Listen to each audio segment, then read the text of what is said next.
So can I first get your guys' first names, last names, and the spelling, please? Okay, first name is Demond, Demond. Last name Davies, Davies. And I am Pamela, Pamela Davies, Davies. Great, thank you. So, I just wanted to first start off with, what can you tell us about, Carson? How would you describe him? Just a little bit about, him and, so we can get to know him. Well, he's 16 years old, just got his license. Played football last year. He's very energetic, very athletic. He's very good with his nieces and his nephews, and he's just an outgoing, fun-loving kid. He's just a good one. Yeah, and he's our baby out of the three boys we have. He's our baby. And can you, give us an overview of, what it's been like, after what happened on Friday, a little bit about, when you guys got that call and, and what currently is happening? Well, first of all, one of the teens from the accident called us, and we were just sitting at home, resting for the day, and they said, your son's been hit by a car, and my wife immediately blurted out, "Oh my God, oh my God." And I come running in the room, and I could see in her face something was terrible. And she says, "Our son, Carson's just been hit by a car." So we immediately start asking the teens, "Where are you? Where are you?" They didn't know. They didn't know the area. They didn't know the address. I'm like, "Are you north, east, west, or south of Herriman High School?" And they're like, "We don't know." So we just ran and got in the vehicle, and we just headed towards Herriman. And then up the street, we noticed flashing lights. So we shot up there, and a bunch of cops were pulling in, and they were frantically driving all over this little brand new neighborhood that was being built. And we were following them down a dead end street, and then we come back out, and finally we end up finding him, and he was laying in the street. And first responders were there, and they wouldn't let us over to him. They said, "Please stand back. That we're not going to do any good by going up to seeing him right now." So we had to stay back, and then Life Flight arrived, and they took him to Primary Children's Hospital. And what was going through your guys' mind, through that entire, series of events there? Really, it was like, I can't believe this is real. I thought I maybe fell asleep at home, and I was waiting to wake up from a bad dream. Yeah. I was kind of just in disbelief that this couldn't be happening. My wife and I. And what can you guys tell us about his injuries, the injuries he suffered, and what can you share about his recovery with us?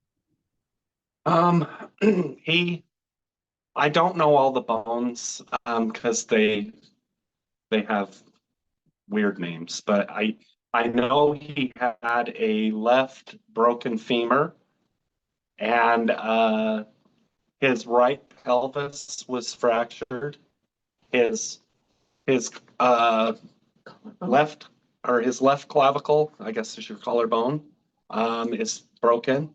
His jaw is shattered, and the orbitals around his eye sockets are fractured. Or the jaw's fractured. Big cut on his. He's got a huge cut on his head, and that needed 50 staples. 50 staples in his head. And then his whole back is road rashed. And all over his and body. He's just got cuts all over his body. And it was just when we finally got to see him, he had a ventilator and he wasn't responding, and it was just the most scary thing I ever went through. Yeah, we ever went through. My wife was hysterical. We couldn't even communicate I tried to remain calm, but she was frantic as expected. And we just held each other and we've just been waiting ever since. Yeah, that's very, yeah, understandable. Sorry that you guys are going through that. And, um, what's the progress looking like right now? What's that recovery looking like? Well, I can tell you, my wife and I have, we've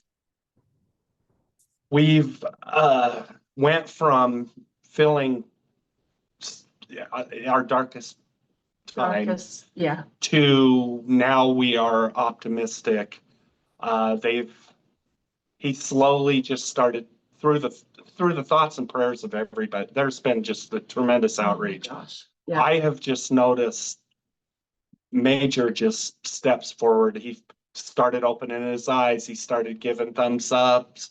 He started squeezing hands, and then he got to the point where he started pointing at letters on a board, that's how he, trying to say tube out, tube out. Yeah. And we started laughing like, oh, he wants this ventilator that's out. the first thing he said was, get this tube out.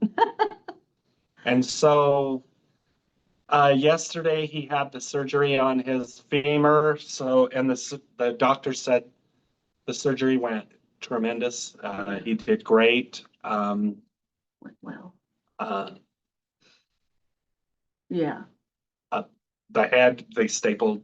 yeah. So the only thing he ended up needing surgery on was that femur. So far, So far, that's what we may have to learned. have his jaw operated on and wired shut for 6 weeks or so.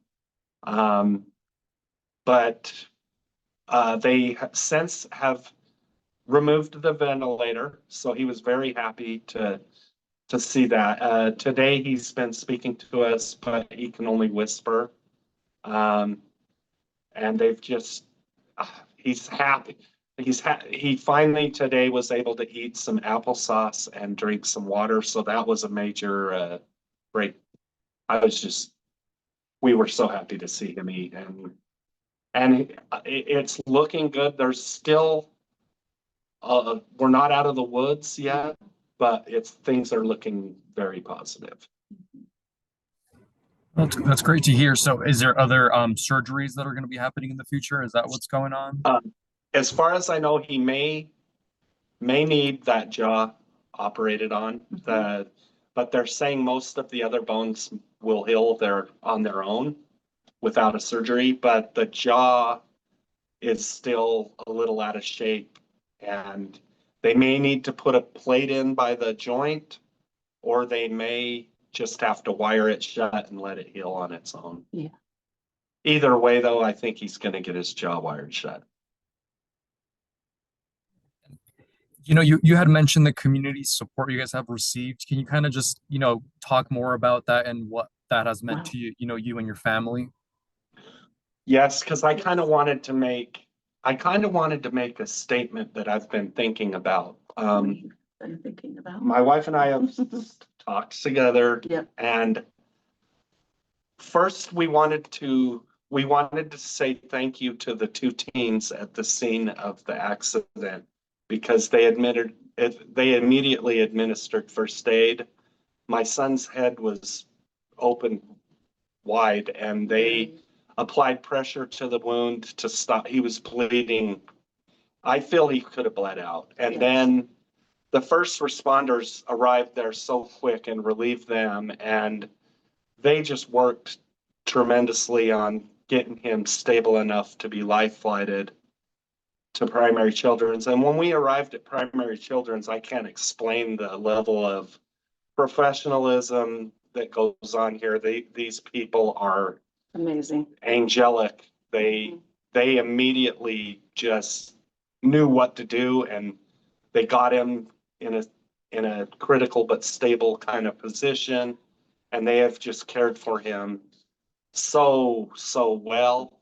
And then while we've been sitting here at the hospital, my niece started a GoFundMe, And we've just seen so much outreach from the community. We've been receiving prayers from Germany and Jordan and Australia, all over the United States, and mainly in the Salt Lake County. And it's just been overwhelming.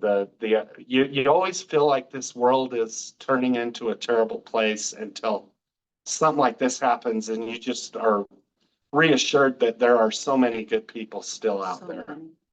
And I don't think my son would be here if it weren't for those teens, the first responders, and this hospital. Well, thank you so much. It is really nice to see everyone coming together, especially when something like this happens. It's sad Yes. that, it happens, when tragedy strikes, but Yes. is there anything else you guys want to mention? We want to thank. We just want to thank for all the prayers and positive vibes and comments, the love that everybody has shown us. I almost don't feel worthy of it, but I know my son is a great person, and I know when this is all over, my wife and I know that he is going to just be in awe of all the support he is and the concern out there for him. We're just overwhelmed with gratitude. There's not a lot. You can't put it into words. It's impossible. Well, How long of a road to recovery is it going to be? Is it going to be a few months, a year, several years? Well, this is what I was told. The doctor told me that I can tell you that if everything goes well, that he'll probably be in ICU for 3 to 5 days.